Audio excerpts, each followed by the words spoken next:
The Season 2023 League of Legends cinematic has been an utter failure, and I'm not here to defend it. I think it's the worst cinematic they have ever done, and they would have been better off just not releasing it. But to dismiss it because it's not what we wanted, I think is probably the wrong thing to do. There's a message in there, just like all other season cinematics, and that's a message about what to expect in the year ahead.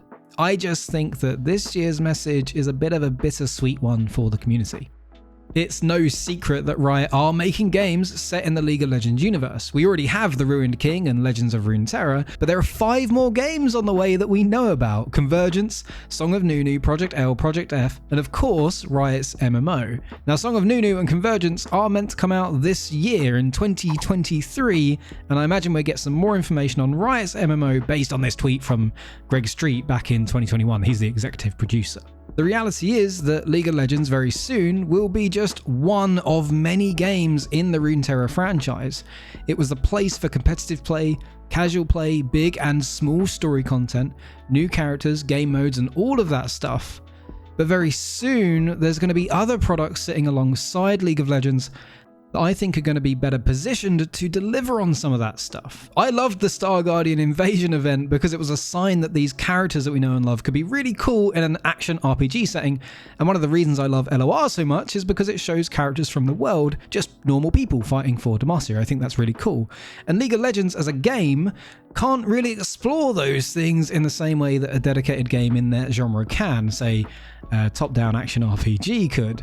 Now, we only got a snippet of that game, Project F, but think about how much story they can load into a game like that with how many characters they have in League of Legends. How many relationships could they explore that aren't just one-liners set across a minion wave in a dedicated action RPG? Sort of like what The Ruined King did with Sarah Fortune. Before that game, I never called her Sarah. She was just Miss Fortune, a horny pirate-looking lady with huge guns, but now she's this deep, complex character that's really struggling to unite Bilgewater under a single banner and is like slowly becoming the very thing that she vowed to destroy. And that's really interesting, and it's a deep story, and it's something that I've come to love about that character, and you just can't deliver that same experience in a 5v5 MOBA on a map that can never change because it would impact the competitive integrity of that game, which is what League of Legends is about. The hyper competitive aspect of that game is the most important thing to League of Legends.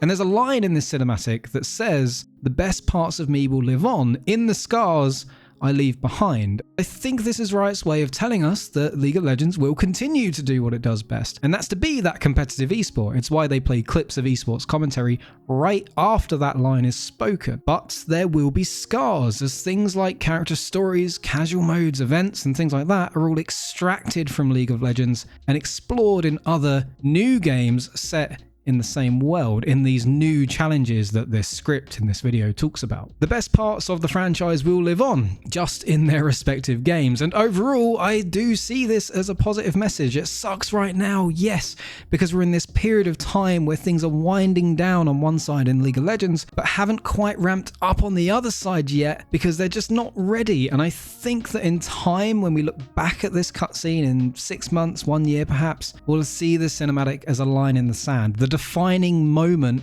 where Riot told us that Runeterra was truly going bigger than just League of Legends and a partner card game, and capitalizing on some of the infinite opportunities that they have available to them, not just as a company that makes League of Legends, but as a company that makes and publishes video games, music, and television. With a world as big as this, it cannot stay contained to a 5v5 MOBA.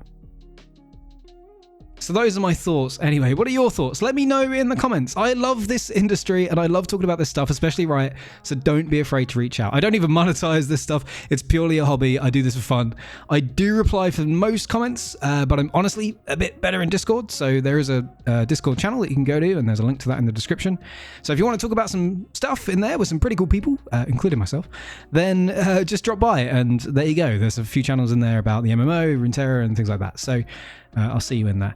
But if not, thanks for watching, and sorry it's been so long since my last video. I've got big news. I am having a child, which is insane because I still feel like a large child myself, and my job has been super busy. I'm a program manager for software delivery, so we have deadlines and due dates, and we've had a lot of those in recent history, so I've really not had the time to put my heart into these videos. But this is such a topic that I think I wanted to talk about. So I'm on lunch. I shouldn't be doing this, but there we go. So thank you for watching. I'll see you next time. Thank you. Have a great day.